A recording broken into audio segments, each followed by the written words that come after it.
Hello hi everyone, I hope आप सभी लोग अच्छे होंगे। पढ़ाई लिखाई आपकी अच्छी चल रही होगी। और जिन लोगों का 5 जून को पेपर था, किसी भी शिफ्ट में एग्जाम रहा हो, आपका पेपर अच्छा हुआ हो। जिनका आगे पेपर है उनका भी पेपर अच्छा हो, ठीक है, ऐसा मेरा मानना है। बट ये तभी होगा जब आपने पहले से पढ़ाई करी रही होगी। अच्छा, ये सेशन स्टार्ट करने से पहले मैं ये क्लियर कर देता हूँ, ये कोई एनालिसिस नहीं है। बस होता क्या है ना, आप देखो कहीं ना कहीं मैं ये वीडियो नहीं भी बनाऊंगा, आप कहीं ना कुछ देखोगे। उससे क्या होता है, कुछ लोग गलत अवधारणा बना लेते हैं। मतलब आपको क्या लगता है कि जैसा पेपर आज आया है इसी तरह का पेपर भी आगे आएगा, जबकि ऐसा नहीं है। तो कुछ इसी से रिलेटेड आपको बातें बतानी है। क्वेश्चन वगैरह मैं कोई नहीं बताने वाला हूं। और वैसे भी ऑनलाइन एग्जाम जब होता है तो स्टूडेंट को भी याद नहीं रहता है कि सवाल कैसा आया था। तो सवाल वगैरह नहीं बताएंगे, बट हाँ, सेशन बहुत इंपॉर्टेंट होने वाला है जिनका भी आगे पेपर है। तो बातों को ध्यान से समझना, पहली बात तो।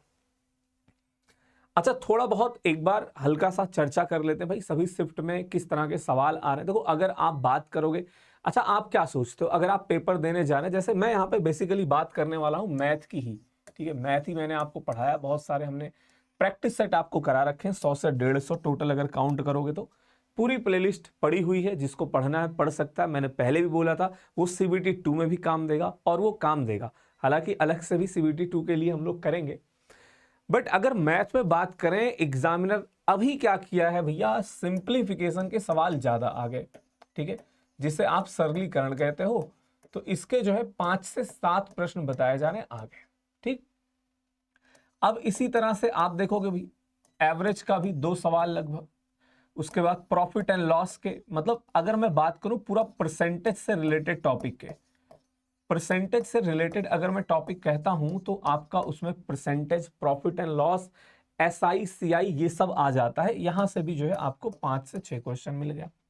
ठीक है, इसके कारण हुआ क्या, अभी आज की शिफ्ट की अगर बात करी जाए तो वहां पे अलजेब्रा से कोई क्वेश्चन देखने को नहीं मिला, ट्रिगो का सवाल देखने को नहीं मिला। अब कई लोग पता ये सब देख के वो खुश हो जाएंगे, कोऑर्डिनेट ज्योमेट्री नहीं दिखाई पड़ी। ठीक है, अब इसका मतलब ये नहीं है, यही आपको समझना है। देखो, आप जब पूरा मतलब पिछले बार का पेपर उठाकर देखें या फिर अभी जो पेपर हुए हैं वो उठाकर देखोगे, आके पूरे के पूरे मतलब जिस तरह के सवाल आ रहे हैं इसमें पैटर्न में बदलाव की संभावना पूरी है। मतलब ये जो आपको यहाँ पे 7-7 सवाल सिंप्लीफिकेशन में देखने को मिला है, वो आगे देखने को नहीं मिलेगा। और जो चैप्टर एकदम छूटे हुए हैं, ठीक है भाई, ऐसे भी हो जाता है ना। पहले आप जो पेपर देखो, पता चला जैसा पेपर है वैसा सेम टू सेम आ गया। तो मुझे लगता है इस बार ये चेंजेस आएंगे। तो भैया जो कुछ आपको पढ़ाया है, आपके सिलेबस में जो कुछ है, ठीक है, जैसे ये सब टॉपिक आपको बकायदा पढ़ा रखे हैं, आपके सिलेबस में है, प्रैक्टिस भी कराया है। तो ऐसा नहीं कि अब इसको छोड़ दो। मान लीजिए जिसका पेपर लास्ट में है, आपको रिवीजन वगैरह करते रहना है, 2-4 सवाल इन सभी टॉपिकों के भी बनाते रहने हैं। ठीक है, तो बेसिकली बताता हूं मैं आपसे इन्होंने किया क्या है। मुझे जो लगता है भाई, अभी जो आपका क्या कहते हैं RPF SI ALP वगैरह का जो पेपर हुआ है ना, ठीक है, तो उसका सिलेबस आपको पता है क्या है, पूरा अरिथमेटिक है और मेंसुरेशन है। तो अभी जो सवाल आए वो पूरा अरिथमेटिक और मेंसुरेशन से, जो 2D 3D है, इससे सवाल पूछे गए। इन सबको नजरअंदाज किया गया है। सेकंड थर्ड शिफ्ट में किसी ने बताया कि हाइट एंड डिस्टेंस का सवाल आया था। अब वो पता नहीं आया था कि नहीं आया था, बट आगे देखने को मिल सकता है। ठीक है, बट हाँ ये है कि आपने सांख्यिकी जो है, अच्छा ये भी आपको समझा रखा हूं, कहीं से कठिन प्रश्न आएगा तो कहीं से जो है आपको डिफिकल्ट, मतलब सॉरी, सरल देखने को मिलेगा। तो जैसे ग्रुप डी का जो मैंने पेपर आपको कराया था, अब पता कुछ लोग क्या करते हैं, सिर्फ पढ़ लिया, प्रैक्टिस सेट वाली क्लास अटेंड नहीं करोगे। तो मैंने आपको पहले ही, जब आप बैच में आते हैं पहले दिन ही ये बताता हूं कि ये टॉपिक वाइज तो पढ़ना ही है, साथ के साथ प्रैक्टिस सेट अगर मैं स्टार्ट कर दिया हूं, प्रैक्टिस सेट शुरू से लेकर लास्ट तक करो अगर आप सच में सिलेक्शन लेना चाहते हो। ठीक है, क्योंकि तो नॉर्मल, मीन, मीडियन, मोड और रेंज ये तो हर कोई कैलकुलेट कर लेता, बट उसमें क्या होता है, जो ग्रुप वाले यानी कि जो आपके वर्ग वाले सवाल दिए जाते हैं इसमें, ठीक है, वो जो ग्रुप डी वगैरह में आए हुए, जो आपको कराया हूं पेपरों में, ठीक है, पेपर में आए हैं, वो ऑनलाइन कराया भी गया है प्रैक्टिस सेट वाली क्लास में। ठीक है, तो वहां से प्रश्न आए हैं और आमतौर पे क्या होता है उसको या तो गलत करते हैं या तो छोड़ते हैं, बट मैं बता रहा हूं कि ये थोड़ा सा यहाँ पे इसकी वजह से फिर ओवरऑल पेपर देखा जाए तो मॉडरेट ही कहा जाएगा। कठिन पता पेपर कब होता है, कठिन नहीं कहा जाएगा इसको। थोड़ा मोड़ा 2-4 प्रश्नों में कैलकुलेशन करनी पड़ गई, जैसे आरपीएफ एसआई में करना पड़ा था, तो वो कैलकुलेटिव नहीं होगा। ठीक है, जब तक 50% क्वेश्चन कैलकुलेटिव ना आ जाए तब तक हम उसको कठिन नहीं कहेंगे। तो पेपर बढ़िया है। ठीक है, जो लोग अच्छे से पढ़ के गए थे वो लोग सवाल वगैरह बनाए हैं। बस आपको मुझे देखो मेनली ये बताना था, अभी जो आया है वो आप ये मान के चलो जो आपका आरपीएफ एसआई एएलपी वगैरह का पेपर हुआ उसी के सिलेबस के हिसाब से उन्होंने सवाल उठा कर दिए हैं। ठीक है, जो आपके सिलेबस में एडवांस मैथ के टॉपिक हैं आज नहीं आए हैं, बट इसका मतलब ये नहीं है कि आगे नहीं आ सकते हैं। तो आगे इसके सवाल आपको देखने को मिल सकते हैं। ठीक है, तो थोड़ा सा आप अपनी नजर इस पे बनाए रहिएगा। जैसे अलजेब्रा हो गया, ट्रिगो हो गया, कोऑर्डिनेट ज्योमेट्री हो गया, ज्योमेट्री हो गया, और उसके अलावा आपका प्रोबेबिलिटी यानी कि प्रायिकता हो गया, वो सब आप जो है देखते रहना।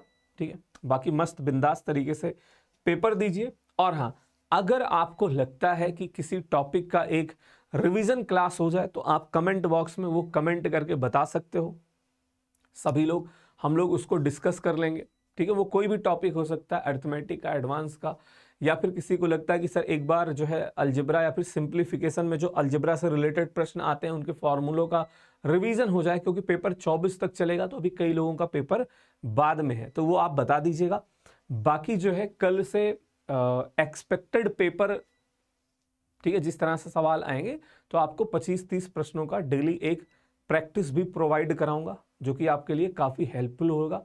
ठीक है, और देखो जिनका पेपर हो जा रहा, पेपर अगर आपका अच्छा हुआ है तो आपको पता आगे CBT 2 भी देना है, तो ऐसा नहीं कि सो जाओ या फिर आराम से रिलैक्स हो जाओ। ठीक है, रिलैक्स नहीं होना है, प्रैक्टिस आपको लगातार करते रहनी है अगर आपको फाइनल सिलेक्शन लेना है। ये तो बात हो गई NTPC वालों की। अब भैया कुछ लोगों का ग्रुप डी का भी पेपर होगा, तो अगर ये थोड़ा बहुत बेकार भी हुआ है तो आगे ग्रुप डी की पढ़ाई जारी रखनी है। ऐसा नहीं कि 10 दिन गायब हो गए, 10 दिन पढ़ ही नहीं रहे हो, फिर आगे जाके उधर आपका नुकसान होगा। तो बात को समझिए।